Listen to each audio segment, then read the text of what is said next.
Assalamualaikum warahmatullahi wabarakatuh. Bertemu kembali dengan pelajaran IPA bersama saya, Bu Putri, masih melanjutkan materi yang kemarin, bab 1 mengenai sistem gerak. Kali ini kita akan bahas mengenai sistem gerak manusia. Semoga kalian bisa memahaminya dan semoga kalian sehat selalu. Oke, mari kita mulai pelajaran kali ini. Sistem gerak pada manusia didukung oleh adanya rangka. Nah, rangka adalah susunan tulang yang saling berhubungan dan mempunyai fungsi utama, yakni sebagai alat gerak pasif. Maksudnya alat gerak pasif adalah seandainya kalian menggerakkan tangan, seolah-olah tangan itu bergerak karena adanya tulang, padahal tidak demikian. Tulang hanya mengikuti gerakan dari otot. Oleh karenanya, tulang disebut sebagai alat gerak pasif. Fungsi rangka atau tulang, jika kalian melihat di pasar ada orang menjual daging, daging tersebut tentunya tidak ada tulang dari kandung. Apa yang terjadi kalau dia dilepaskan dari kandung? Daging itu akan terongok begitu saja di atas meja. Nah, fungsi dari rangka atau tulang itu yang pertama adalah menegakkan tubuh, memberi bentuk tubuh. Artinya kalau nanti tulangnya bengkok, otomatis tubuh kita juga akan bengkok. Kemudian tempat melekatnya otot. Kalau kalian misalnya makan ayam, daging ayam itu melekat pada tulang ayam. Nah, tempat melekatnya otot. Kalau kita sebut apa hubungannya otot sama daging? Daging itu bahasa konsumtif, bahasa IPA-nya otot, gitu ya. Kemudian tempat terjadinya proses pembentukan sel darah merah ini terjadi pada tulang belakang sebagai alat gerak pasif dan melindungi organ-organ vital tubuh. Nah, rangka sendiri ini saya bagi menjadi 3. Yang pertama ada tulang, kemudian ada otot, dan yang ketiga ada sendi. Jadi rangka terbagi menjadi 3 bagian, ada tulang, otot, sendi. Mari kita awali dengan tulang. Ya, rangka untuk tulang berfungsi penyangga tubuh, memberi bentuk tubuh tadi yang sudah saya sebutkan di slide sebelumnya. Nah, dari bentuknya itu ada pipa panjang, ada pipa pendek, dan ada bentuk pipih. Dari jenisnya ada tulang rawan atau kartilago, kemudian ada tulang keras. Nah, rangka kepala kita awali dengan rangka kepala supaya lebih mudah kita bagi rangka menjadi 3. Rangka kepala untuk mempermudah mempelajari, rangka anggota gerak berupa tangan dan kaki, juga rangka badan. Di rangka kepala kalau kalian lihat di sini ada tulang ubun-ubun, kemudian ada tulang pelipis di bagian kanan dan kiri, kemudian ada tulang belakang, kemudian ada tulang dahi atau kalian mengenalnya dengan ini ya, jidat, kemudian ada tulang baji di area depan tulang pelipis, kemudian ada tulang tapis, tulang air mata tentunya di dekat mata, kemudian ada tulang hidung, tulang pipi, tulang rahang atas, dan tulang rahang bawah. Nah, ini lebih tepat. Paling tidak kalian bisa menghafalkan letak-letak tulang penyusun rangka kepala. Nah, ini contoh dari bentuk pipih. Jadi dia kalau dibuka itu macam kelapa. Jadi pipih menyatu begitu, sambungannya tidak bisa bergerak, sendinya tidak bisa bergerak. Kemudian ada rangka badan. Rangka badan ada tulang belakang terdiri dari 7 ruas tulang leher, 12 tulang punggung, kemudian 5 ruas tulang pinggang, 5 ruas tulang kelangkang, dan 4 ruas tulang ekor. Kemudian ada tulang dada. Tulang dada itu yang ini terdiri dari tulang hulu, tulang badan, dan baju dan itu yang kecil. Kemudian ada tulang rusuk, ada 7 rusuk sejati, 3 rusuk palsu, dan 2 rusuk malam. Rusuk sejati itu yang kalau yang di belakangnya menempel pada ruas tulang belakang dan depannya menempel pada ruas tulang dada. Ini berarti rusuk sejati. Artinya di belakang menempel pada tulang belakang, di depan menempel pada tulang dada. Kalau yang di belakang nempel dari tulang belakang, kemudian di depannya tidak menempel pada tulang dada, melainkan menempel pada rusuk atasnya, ini berarti dia rusuk palsu, ya. Jadi karena dia depannya tidak menempel menempel pada tulang dada, tapi menempel pada rusuk di atasnya. Berarti ini disebut dengan tulang rusuk palsu. Lalu bagaimana dengan tulang rusuk melayang? Tulang rusuk melayang itu yang seperti ini. Jadi belakangnya menempel pada tulang belakang, tapi depannya menggantung, tidak menempel pada apapun. Nah, yang seperti ini disebut dengan tulang rusuk melayang. Paham ya? Yang menempel di tulang rusuk, di tulang dada namanya rusuk sejati, menempel pada tulang atasnya berarti palsu, kemudian yang tidak menempel bagian depannya disebut tulang rusuk melayang. Kemudian ada gelang bahu. Gelang bahu ini gelang bahu atau tulang selangka dan tulang belikat. Tulang belikat itu di bagian belakang bagian ini. Nah, ini kalau kalian kurus kelihatan kalau dia seperti centong nasi gitu di belakang. Nah, itu namanya tulang belikat. Ada gelang panggul.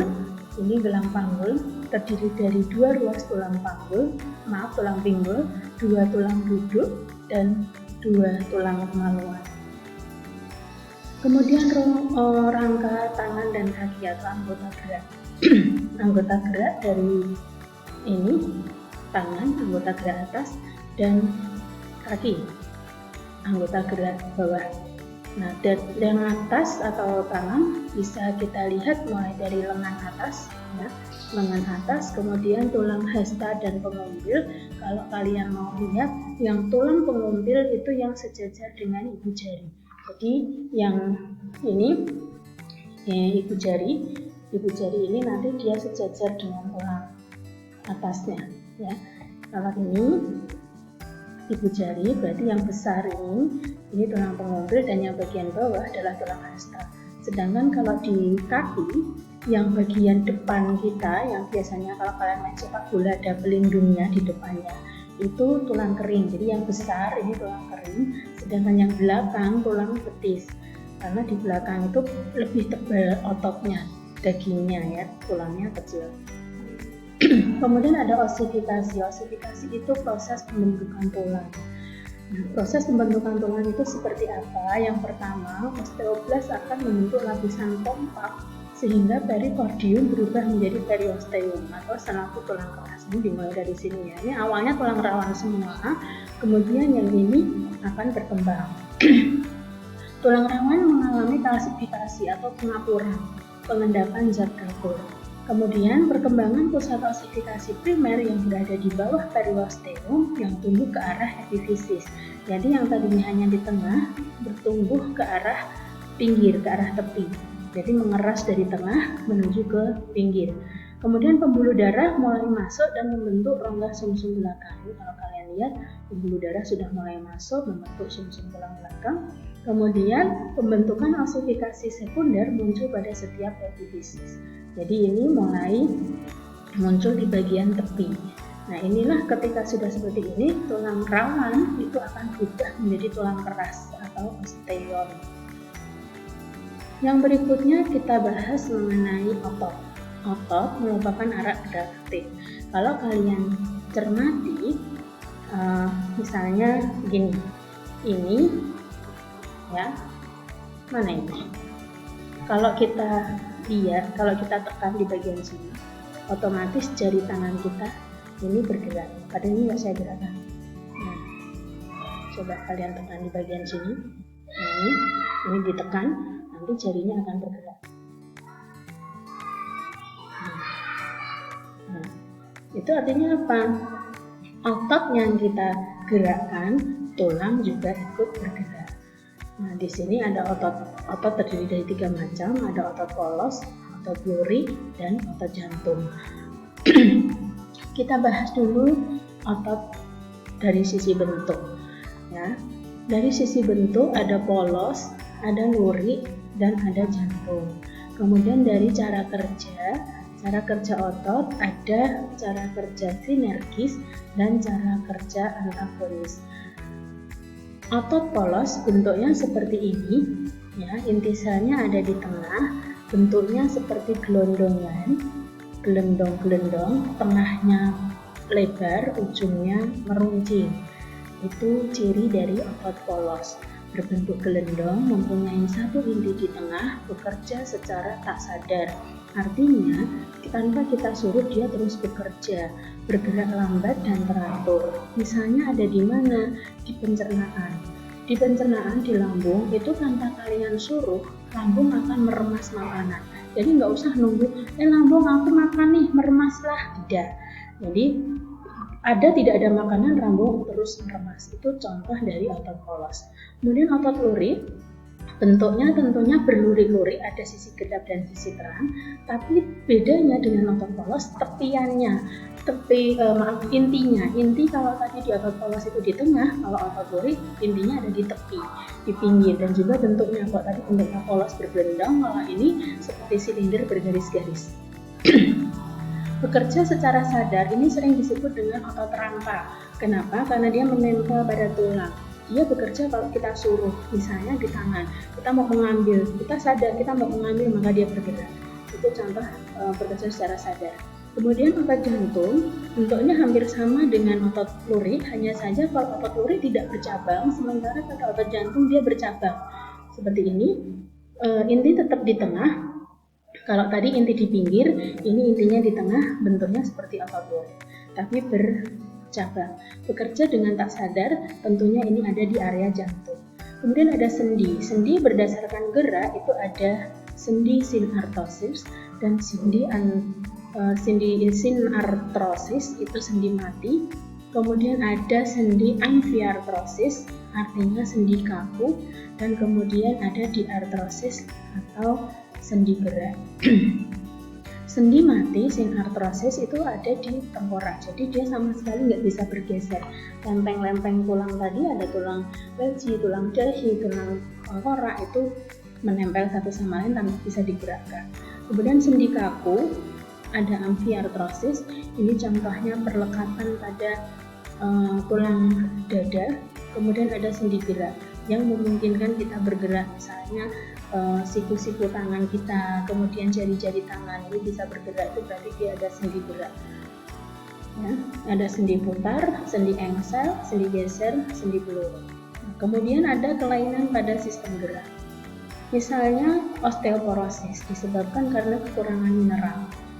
Meskipun kuat dan lentur, tulang-tulang bisa patah. Patah tulang disebut dengan fraktura. Fraktura tertutup itu jika patah tulangnya ada di dalam, sementara fraktura terbuka itu kalau dia patah tulang dan tulangnya itu bisa menembus keluar dari kulit. Kelainan lainnya ada artritis atau penyakit sendi, kemudian ada lordosis, ada kifosis, ada skoliosis. Ya, kalau kifosis itu melengkungnya berlebihan ke arah dada, jadi bagian dadanya ke arah belakang, jadi bongkok. Kemudian kalau skoliosis ke samping, kalau lordosis tadi ke depan, jadi tulang dadanya ke depan. Nah, seperti ini ya. Ini kifosis melengkung ke kanan atau ke kiri. Kemudian skoliosis, kifosis itu melengkung ke depan, jadi dia bongkok. Kalau skoliosis ke kanan atau ke kiri. Nah, ini kalau lordosis seperti ini. Ya, istilahnya, tapi ini bukan karena the gap, ini permanen seperti itu.